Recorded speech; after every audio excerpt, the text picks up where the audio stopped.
आजिठु राज्य में कालबैशाखी प्रभाव में वर्षा हेब। अधिकांश स्थान में घड़घड़ी सह वर्षा हो पारे। दक्षिण और उत्तर ओडिशार किछि स्थान में झड़ वर्षा आशंका अछि। 50 रु 60 किलोमीटर बेगर पवन बहीपारे। वर्षा जोगु तातीरे सामयिक विरति लागिपारे। पाणीपाग विशेषज्ञ एभली पूर्वानुमान करिसेंती।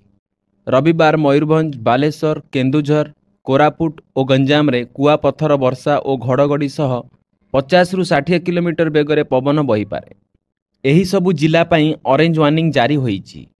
पुरी, खोर्धा, नयागढ़, गजपति, सोनपुर, बौद्ध, नुआपड़ा, बलांगीर, कलाहांडी, कंधमाल, नवरंगपुर, रायगड़ा और मालकानगिरी रे वर्षा और घड़घड़ी सह 40 रु 50 किलोमीटर बेगर पवन बहिबार संभावना अछि। उपकूल ओडिशा समेत राज्यर अन्य अंचल रे भी कालबैशाखी वर्षा होई पारे बोली सोआ जलवायु और परिवेश केन्द्र निर्देशक डॉक्टर शरद साहू पूर्वानुमान करिसेंती।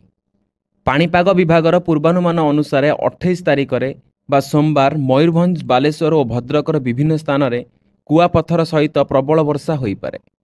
यही तीनिटी जिले में वर्षा सहित 50 रु 60 किलोमीटर बेगर पवन बहिबार आशंका थिबारु ऑरेंज वार्निंग जारी होईची।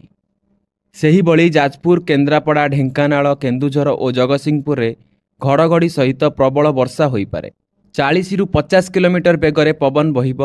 पुरी, खोर्धा, नयागढ़, गजपति, गंजाम, कटक, सुंदरगढ़, झारसुगुड़ा, बरगढ़, संबलपुर, देवगढ़ और अनुगुल रे घड़घड़ी सह वर्षा आशंका अछि। 29 और 30 तारिख में उत्तर ओडिशा, दक्षिण ओडिशा समेत उपकूल ओडिशार विभिन्न स्थान में घड़घड़ी सहित वर्षा होई पारे। 1 और 2 तारिख में कां भा स्थान में वर्षा हेब बोली पाणीपाग विभाग आकलन करिछि। आसंता 2 दिन पर राज्यर अधिकांश स्थान में दिन तापमात्रा 2 रु 5 डिग्री जाए कमिब बोली पाणीपाग विभाग पूर्वानुमान करिछि। रविवार अपराह्न में कटक, खोर्धा, गजपति, गंजाम, कंधमाल, नुआपड़ा, बलांगीर, बौद्ध और अनुगुल रे कालबैशाखी प्रभाव में वर्षा होईछि। झारसुगुड़ार दिन तापमात्रा सबुठु अधिक 44.7 डिग्री सेल्सियस थिला।